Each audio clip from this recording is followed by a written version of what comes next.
সকালের রান্নাবান্না দেখেই আজকের ব্লগটা স্টার্ট করলাম। আলু পেঁয়াজ উচ্ছে দিয়ে ভাজা করেছি, তার সঙ্গে পটল ভাজা। এখানে রয়েছে পাঁপড় ভাজা। এটা ভাজার পর একটু ঠান্ডা করে তারপর প্যাকেটের মধ্যে রেখেছি, নাহলে একদম নরম হয়ে যেত। আর এখানে রয়েছে মসুরির ডাল। ডালের মধ্যে কী দেবো কোনো কিছু খুঁজে না পেয়ে পটল ভেজে দিয়ে দিয়েছি 2 টুকরো। যাই হোক, তোমার দাদাভাইয়ের খাবার সব রেডি করা হয়ে গেছে, এই যে বাটির মধ্যে দিয়ে দিয়েছি। আর এই যে এখানে ভাত অল্প অল্প করে 2টো বাটিতে দিলাম, নাহলে একটা জায়গায় দিলে চাপা থাকলে নষ্ট হয়ে যায়। ব্যাস, তারপরে ওই চালটা হাঁড়ির ওইটা বাড়ন্ত হয়ে গেছিলো, তারপরে যেই চালটা এর আগের দিন নিয়ে এসেছিলাম ওইটা এখন হাঁড়িটা ভালো করে মুছে নিয়ে এর মধ্যে ঢেলে রাখবো। আর তারপরে আরও যে সমস্ত কাজগুলো রয়েছে, ঘর ঝাড় দেওয়া, ঘর মোছা, থালা বাসন মাজা, এই সমস্ত কাজগুলো একে একে করে নেব। তবে আজকে না একদমই ব্লগ শ্যুট করতে পারিনি, এত বেশি গরম লাগছিল আর শরীরের মধ্যে মানে আলাদা রকমের একটা অস্বস্তি।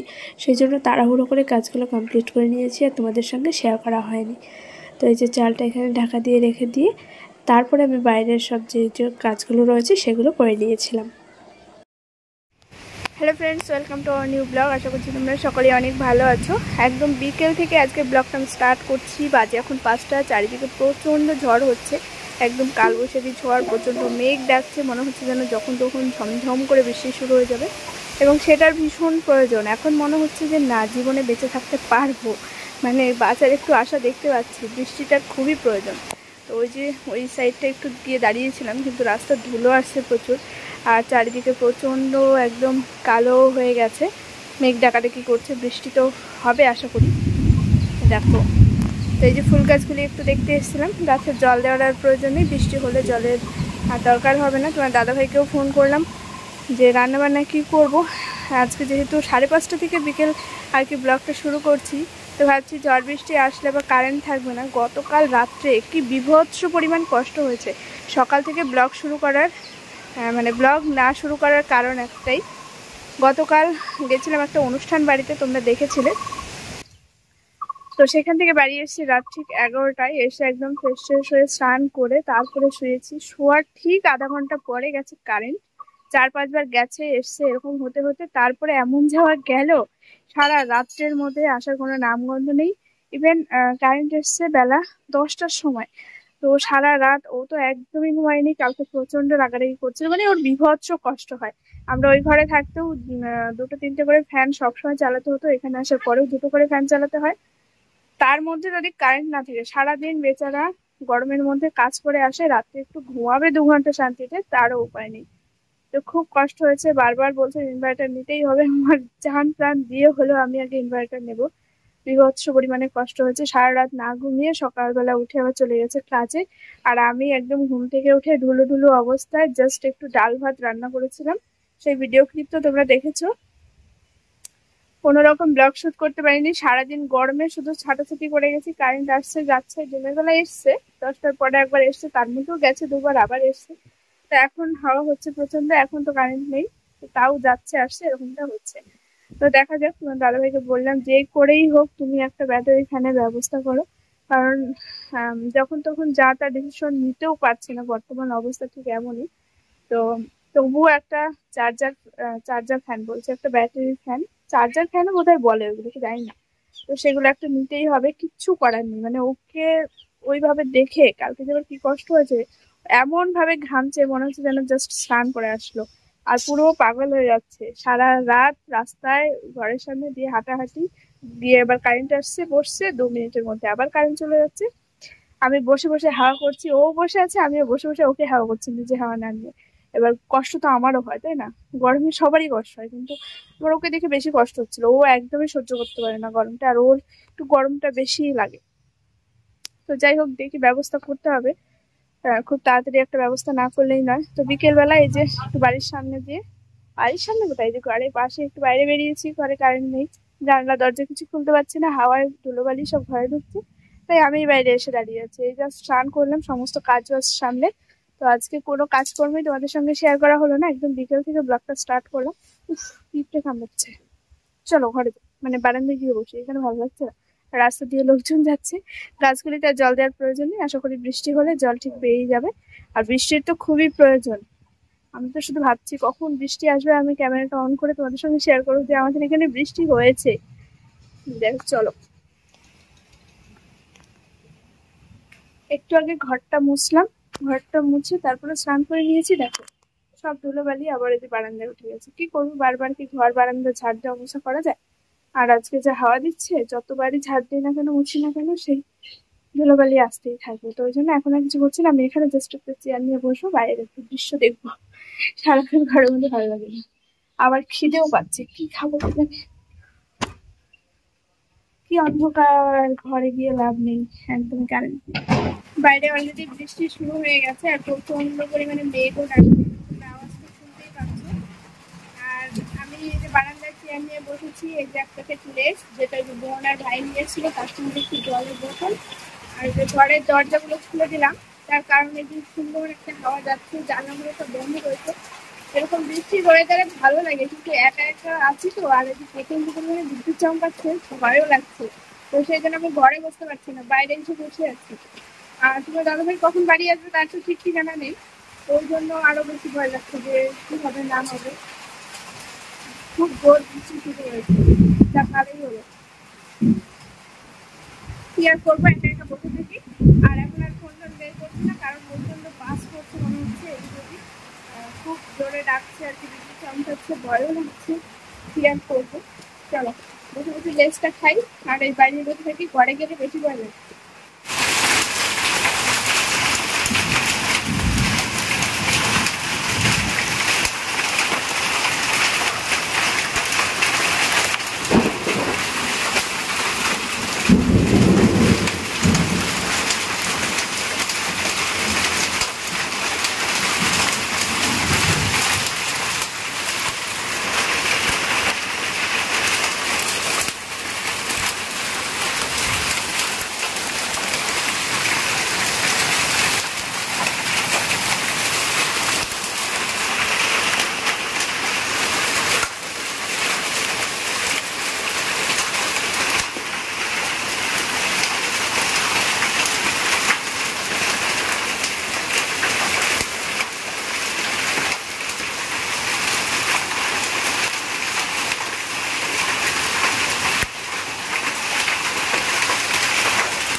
ব্লগটা জাস্ট শুরু করলাম এবং শুরুতেই তোমাদেরকে বললাম চারিদিকে প্রচুর মেঘ করেছে আর বৃষ্টি হওয়ার সম্ভাবনা। তাছাড়া খবরেও দেখাচ্ছে যে আজকে বা কালকের মধ্যে বৃষ্টি হবেই হবে। তো এরকম 10 মিনিটের মধ্যে তুমুল ঝড় বৃষ্টি শুরু হয়ে যাবে সেটা বুঝতে পারিনি। আর তার থেকেও বেশি খতরনাক যেটা শিলা বৃষ্টি। আমাদের এদিকে সব যেহেতু চাষাবাদ, আর এখন হচ্ছে ধান কাটার মেন টাইম। অনেকের ধান নেওয়া হয়ে গেছে, অনেকের এখনো মাঠে আছে, কাটা পড়বে এরকম টাইমে যদি শিলাবৃষ্টি হয় তাহলে কতটা ক্ষতি হতে পারে বছর ফসলের। তো আদেও ফসল ঠিকঠাক ভাবে বাড়িতে নিয়ে আসতে পারবে কিনা আমার সেই নিয়ে টেনশন হচ্ছে। যখন ছোট ছিলাম, খুব ছোট ছিলাম, এটা শিলাবৃষ্টি হলে খুব আনন্দ পেতাম, দৌড়ে চলে যেতাম। ওই পাথরগুলো মানে ওই বরফের টুকরোগুলো আর কি তুলে তুলে খেতাম, বেশ মজা লাগতো। কার থেকে বেশি কে কুড়াতে পারে, কার থেকে মানে কার কাছে সব থেকে বড় সাইজের বরফটা রয়েছে, মানে এরকম টাইপের ছিলাম ছোটবেলায়। সব ভাই বোনেরা মজা করতাম। তখন দেখতাম বাবা মা ঠাম্মা দাদুরা কত টেনশন করতো যে এগুলো ভালো না, মানে প্রচুর টেনশন করতো আর শুধু ভগবানকে ডাকতো। তো আমরা খুব এনজয় করতাম বিষয়টাতে। কিন্তু আজকে খুব টেনশন হচ্ছে, যেহেতু বয়সের সঙ্গে সঙ্গে সবটা পরিবর্তন হয়ে যায়। এখন অনেক বেশি বুঝতে শিখে গেছি, সংসার জীবনে থেকে অনেক কিছু শিখেছি। তো এখন জিনিসগুলো খুব টেনশন হয়। এই যে আজকে শিলাবৃষ্টি হয়ে গেল, অনেক মানুষের অনেক ক্ষতি হয়ে গেছে, মানে সেটা হয়তো আমি বলেও বোঝাতে পারবো না।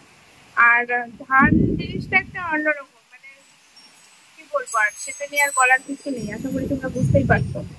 তো এখন একটু বন্ধ হয়েছে, টুকটাক টুকটাক তবুও পড়ছে দুটো একটা, কিন্তু কিছুক্ষণ আগে পুরো ঝড়ঝড় করে বৃষ্টির মতো করেই পড়ছিল।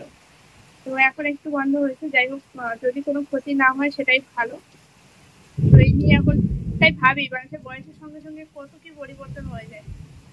সেম জিনিসটাই আরো 10 বছর আগে যদি ঘটতো কত আনন্দ পেতাম, আর আজকে যখন ঘটছে তখন ভীষণ টেনশন হচ্ছে যে কেন হচ্ছে, ভগবান সব ঠিক করে দাও, এরকমটা আর কি। তো যাই হোক, এখন একটু বন্ধ হয়েছে, কিন্তু ঝড় বৃষ্টি এগুলো হচ্ছে।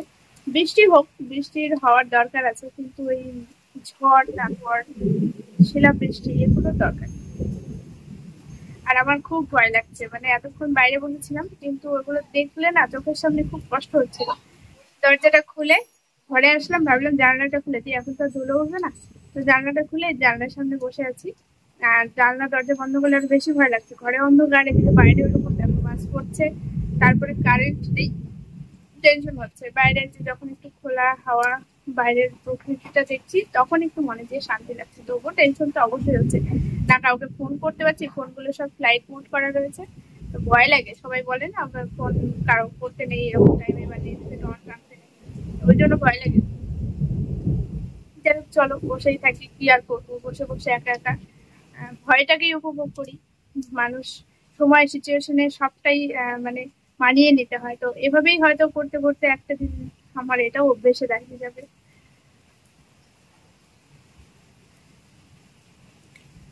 বাইরের অবস্থাটা জাস্ট দেখো, একটানা অনেকটা সময় বৃষ্টি হলো, এই জাস্ট বৃষ্টিটা থামলো। তোমার দাদাভাইকে ফোন করেছিলাম, ও বললো যে ওইখানে এখনো পর্যন্ত বৃষ্টি হচ্ছে, ও বেরোতেই পারছে না, এখন বাজে হচ্ছে 7টা 10।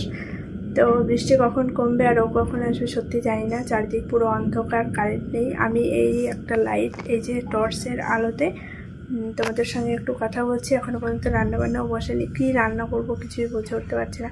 ভেবেছিলাম আসার পথে মাছ বা মাংস কিছু একটা নিয়ে আসতে বলবো, সেটা রান্না করব। কিন্তু এখন যদি আবার ওইসব আনতে যায়, তারপরে কারেন্ট নেই, অন্ধকারে আমার প্রচুর কষ্ট হয়ে যাবে। তো সেই জন্য বললাম আজকের দিনটা থাক, দেখি সেদ্ধ বেদ্ধ কোনো একটা ভাত করে নেবো, আলু সেদ্ধ ভাত বা কিছু একটা। ও আসুক তারপরেই বসাবো। একা একা মানে কী পরিমাণ যে ভয় লাগছে আর কেমন যে সময়টা কাটছে সেটা শুধু আমি নিজেই জানি। আমি শুধু ওকে বারবার বলছি তুমি যত তাড়াতাড়ি সম্ভব বাড়িতে চলে আসো, ও টিকটিকতেও টিকটিক করছে। তো একদমই ভালো লাগছে না, একদমই ভালো লাগছে না। এমনি নর্মাল টাইমে যেভাবে কাটে, আর এরকম ঝড় বৃষ্টির দিনে চারিদিক অন্ধকার। এখন তো তাও বৃষ্টিটা কমেছে, তবুও মেঘ ডাকছে মাঝে মধ্যে। কিন্তু কিছুক্ষণ আগে পর্যন্ত যে আমি কীভাবে সময় কাটিয়েছি আমি শুধু নিজেই জানি। তো কী করা যাবে, কিছুই করার নেই, তাই না? ওকে কাজ তো করতেই হবে, আর ও ইচ্ছা করলেই তো দুম করে বাড়িতেও চলে আসতে পারবে না। সবটাই বাস্তব, আর এই বাস্তবটাই আমাকে মেনে নিতে হবে।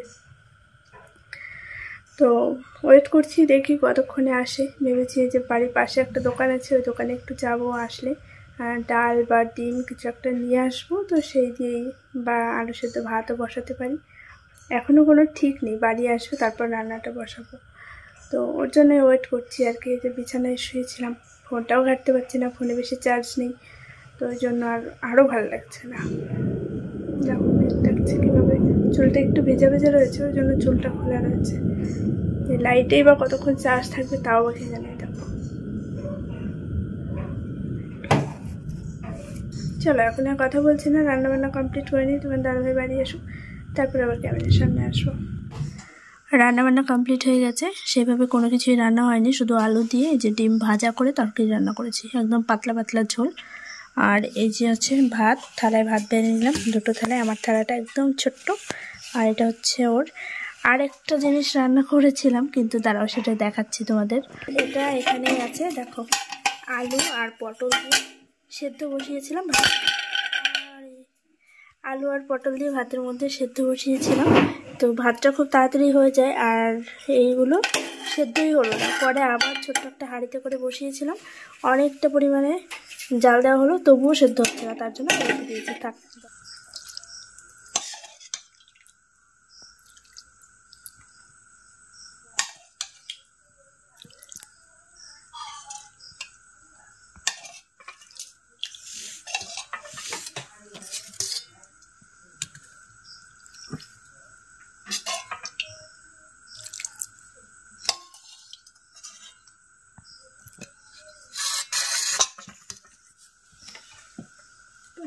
গতকাল একদমই ভিডিওটা এন্ড করা হয়নি, তার পরদিন সকালবেলা চলে আসলাম। সন্ধ্যেবেলায় তো দেখলে প্রচুর ঝড় বৃষ্টি হয়েছিল, তার সঙ্গে শিলা বৃষ্টি, একদমই কারেন্ট ছিল না, অনেক রাত করে কারেন্ট এসছে। আর সেই সন্ধ্যেবেলায় কোনো রকম অন্ধকারে রান্না বান্না খাওয়া দাওয়া এগুলোই হলো। তারপরে যে মশারিটা টাইমিং ছিল গতকাল তোমার দাদাভাই, কারেন্ট ছিল না, ওই মশার উৎপাত হতো অনেকটাই, অল আউটটা তো জ্বালানো যেত না, তো সেই কারণে গতকাল মশারিটা টাঙানো হয়েছে। এখনো বিছানা তুলিনি, রান্না বান্না হয়ে গেছে, দাদাভাই চলে গেছে কাজে। এখন আমি একে একে সব কাজগুলিতে হাত দেবো।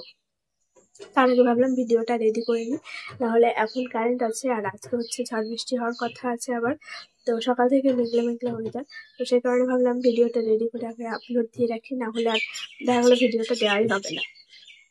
আর তোমাদের অনেক অনেক কমেন্ট আছে, প্রত্যেকটা কমেন্টের রিপ্লাই আমি দিয়ে উঠতে পারছি না, সেজন্য আমারও প্রচণ্ড খারাপ লাগছে। তবে এই ভিডিওতে তোমরা যা যা কোয়েশ্চেন জানতে চাও আমার কাছে, তোমাদের যা যা প্রশ্ন আছে অবশ্যই তোমরা করো। আমি প্রত্যেকটা প্রশ্নের উত্তর ধরে ধরে দেওয়ার চেষ্টা করবো নেক্সট ভিডিওতে। আর হচ্ছে বলতে পারো কিউএনএ ভিডিওর মতো করেই একটা ভিডিও তোমাদেরকে দেবো, এই ভিডিওর মধ্যে তোমাদের যা যা প্রশ্ন আছে করে দিও। আর হচ্ছে যে কমেন্ট দুটো প্রচুর আসছে, সেটা হচ্ছে এক, আমার বর কী কাজ করে, আর দ্বিতীয়ত আমি ঠাকুর ঘর একটা আলাদা করে যেন বসিয়ে নিই, বা একটা কি বলে ঠাকুরের মানে আলাদা করে যেন একটা সিংহাসন পেতে নিই, যেহেতু সব আলাদা আলাদাই হচ্ছে, তো সেই জন্য। তো সেটা নিয়ে অবশ্যই চিন্তা ভাবনা রয়েছে আমার। তবে কি বলতো, আমাদের তো এখন অসুখ চলছে, মানে আমার জেঠি শাশুড়ি মারা গেছে, এখনো 1 বছর হয়নি, আরো 2-2.5 মাস মতো বাকি রয়েছে। তো সেই জন্য এখনই আর করব না, মানে এই 2 মাস যাক, একবারে সব কাজ টাজ বেরিয়ে যাবে, তারপর সুন্দর করে একটু ঠাকুর পাতার ইচ্ছে আছে। সামনে লক্ষ্মী পুজো আসছে, তো ভেবেছি একেবারে লক্ষ্মী পুজোর দিনই আর কি পুজোটা করবো, এরকমই প্ল্যানিং আছে। তবে এই অসুস্থটা পেরিয়ে গেলে তখন ঘরে এমনি সন্ধ্যেবেলা যাতে ধূপবাতি দিতে পারি, তো সেরকম টাইপের কিছু একটা করে নেবো। তো ওই জন্য আমি আর এখন কিছু করছি না, ঠিক আছে। আর দ্বিতীয়ত আমার বর কী কাজ করে, তো এই নিয়ে তোমাদেরকে এর আগেও আমি অনেকবার বলেছি ভিডিওতে, হয়তো তোমরা তখন ভিডিও দেখতে না, ওই জন্য জানো না। তো কি করে সেটা না ওদের বলে বোঝাতে পারবো না। আমি এর আগে কারখানায় গেছিলাম, তখনও তোমাদের সঙ্গে ভিডিও শেয়ার করেছি। ও হচ্ছে মেশিন অপারেটরের কাজ করে, ওইখানে বিভিন্ন রকমের টাইলস, বিভিন্ন রকমের ইট, ফ্লাই অ্যাশ, এগুলো সব তৈরি করা হয়। তো সেখানে মেশিনের সমস্ত দায়িত্ব হচ্ছে ও, মেশিন চালানো, সমস্ত কিছু দেখভাল করায় ও রয়েছে। তো সেই কাজটাই আর কি করে। এবার ওটা আমি তোমাদেরকে না দেখালে বলে তো বোঝাতে পারবো না, তো এই আর কি। তো চলো আজকের মতো ভিডিওটা এখানেই এন্ড করছি। আজকের সারাদিনের ব্লগটা তোমরা নেক্সট দিন পেয়ে যাবে, এবং তার সঙ্গে তোমাদের সমস্ত প্রশ্নের উত্তরও তোমরা জেনে নিতে পারবে। তো আজকের মতো টাটা, দেখা হচ্ছে আবার নেক্সট ব্লগে। আর তোমাদের যা যা প্রশ্ন আছে ঝটপট এই ভিডিওতে জানিয়ে দাও।